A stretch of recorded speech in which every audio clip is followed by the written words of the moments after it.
हैं कि जिनके पास जमीन नहीं है वो पाकिस्तान चला जाए। तो उसी के खिलाफ हम लोगों ने आज कार्रवाई के लिए नगर परिषद। नमस्कार, आप देख रहे हैं कोसी संचार न्यूज और मैं हूं राजीव कुमार।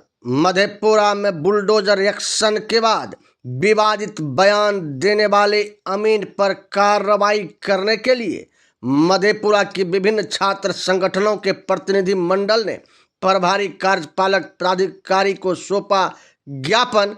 कहा, नहीं हुई कार्रवाई तो करेंगे चरणबद्ध आंदोलन। खबर में सब कुछ विस्तार से बताएंगे, लेकिन उससे पहले एक गुजारिश है, यदि आप मुझे फेसबुक पर देख रहे हैं तो फेसबुक पर कोसी संचार न्यूज के पेज को फॉलो कर खबर को लाइक और शेयर कर दीजिए। यदि आप हमें यूट्यूब पर देख रहे हैं तो यूट्यूब पर हमारे चैनल को सब्सक्राइब कर बेल आइकन दबा दीजिए। मधेपुरा में अतिक्रमण खाली कराने को लेकर बुलडोजर एक्शन के बाद आज विभिन्न छात्र संगठन के प्रतिनिधि मंडल ने प्रभारी कार्यपालक प्राधिकारी को विवादित बयान देने वाले अमीन पर कार्रवाई के लिए ज्ञापन सौंपा गया है। बताया गया कि बीते दिनों मधेपुरा शहर में अतिक्रमण खाली करवाने के दौरान नगर परिषद अमीन कृष्णानंद कुमार ने विवादित बयान दिया था, जो सोशल मीडिया पर खूब तेजी से वायरल हो रहा है, जिसे कई चैनलों ने भी चलाया है। गरीब फुटकर दुकानदार के दुकान तोड़े जाने के बाद स्थल चिन्हित करने को लेकर जब नगर परिषद के अमीन से सवाल किया गया तो उन्होंने कहा कि जिन लोगों को जमीन नहीं है वे पाकिस्तान चले जाएं।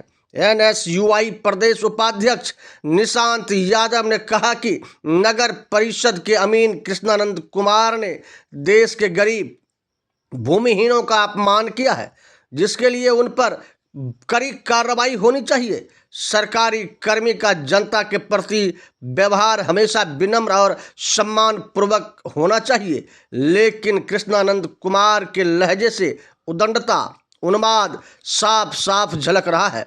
अब तक भाजपा और RSS नेता मुस्लिमों को पाकिस्तान भेजने की बात कर रहे थे, लेकिन सरकारी कर्मी अब उससे भी आगे निकलकर पिछड़े, अति पिछड़े और दलितों को भी पाकिस्तान भेजने की बात कर रहे हैं। प्रदेश उपाध्यक्ष निशांत यादव ने कहा कि अगर अमीन कृष्णानंद कुमार पर कार्रवाई नहीं की जाती है तो हम लोग चरणबद्ध आंदोलन को बाध्य होंगे।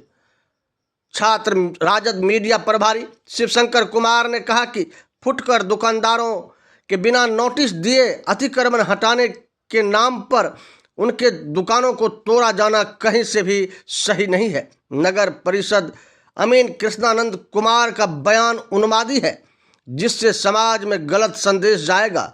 वहीं AISF जिला सचिव स्टालिन यादव ने कहा कि अब तक तो भाजपा और RSS नेता इस तरह लोगों को पाकिस्तान भेजने की बात कर रहे थे और अब सरकारी कर्मी भी उसी राह पर चलते दिख रहे हैं। इस प्रकार की उद्दंडता बर्दाश्त नहीं की जाएगी। पर कार्रवाई की जा रही है नगर परिषद द्वारा और जिला प्रशासन द्वारा, और उस दरमियान जो फुटकर दुकानदार हैं, जो चौराहे पर ठेला लगा करके दुकान चलाते हैं, उनके सामानों को तोड़ा गया, क्षति पहुंचाई गई। इस पर हम लोगों के एक साथी ने जब उनसे सवाल किया कि भाई आप तोड़ रहे हैं तो वेंडिंग जोन आपने कहाँ तय किया है जहाँ ये लोग दुकान लगाएंगे? तो इस पर नगर परिषद के एक अमीन है, वो कहते हैं कि जिनके पास ज़मीन नहीं है वो पाकिस्तान चला जाए। तो उसी के खिलाफ हम लोगों ने आज कार्रवाई के लिए नगर परिषद कार्यालय में आवेदन दिया है कि आप जो यह उद्दंड अमीन है इस पर आप अविलंब कार्रवाई कीजिए, नहीं तो हम लोग आर पार की लड़ाई लड़ेंगे। अमीन साहब कहते हैं कि जिनको ज़मीन नहीं है वो पाकिस्तान चले जाए। इस देश में लाखों भूमिहीन लोग हैं, अगर इन पर कार्रवाई नहीं होती है, क्योंकि इन्होंने भूमिहीनों का अपमान किया है, गरीबों का अपमान किया है, अगर इन पर कार्रवाई नहीं होती है तो इस जिले के जो लाखों हजारों भूमिहीन लोग हैं उनको लेकर के हम लोग सड़क पर उतरेंगे और मजबूर कर देंगे ऐसे लोगों पर कार्रवाई करने के लिए। इस तरह की उद्दंडता मधेपुरा की जनता कभी भी बर्दाश्त नहीं करेगी। और आप एक सरकारी कर्मी हैं, आपको हमेशा होश में आम लोगों से बात करनी चाहिए, अनुशासन के साथ बात करनी चाहिए। इस तरह की उद्दंडता किसी भी सूरत में बर्दाश्त नहीं की जाएगी। और इस तरह के बयान से केवल उद्दंडता नहीं है, यह सामाजिक माहौल बिगाड़ने का एक प्रयास है। अब तक तो जो सांप्रदायिक राजनीति करते थे वो लोग इस तरह के बयानबाजी कर रहे थे। अब जो जनता के पैसे से जिनका घर परिवार चलता है वो लोग आकर के इस तरह का बयान देंगे। पिछड़ों को, अति पिछड़ों को, दलितों को पाकिस्तान भेजने की बात कीजिएगा आप। तो इस तरह के बात को हम लोग कतई बर्दाश्त नहीं करेंगे। कार्रवाई नहीं हुई तो हम लोग आर पार की लड़ाई लड़ने के लिए तैयार हैं। निशांत यादव, प्रदेश उपाध्यक्ष NSUI बिहार।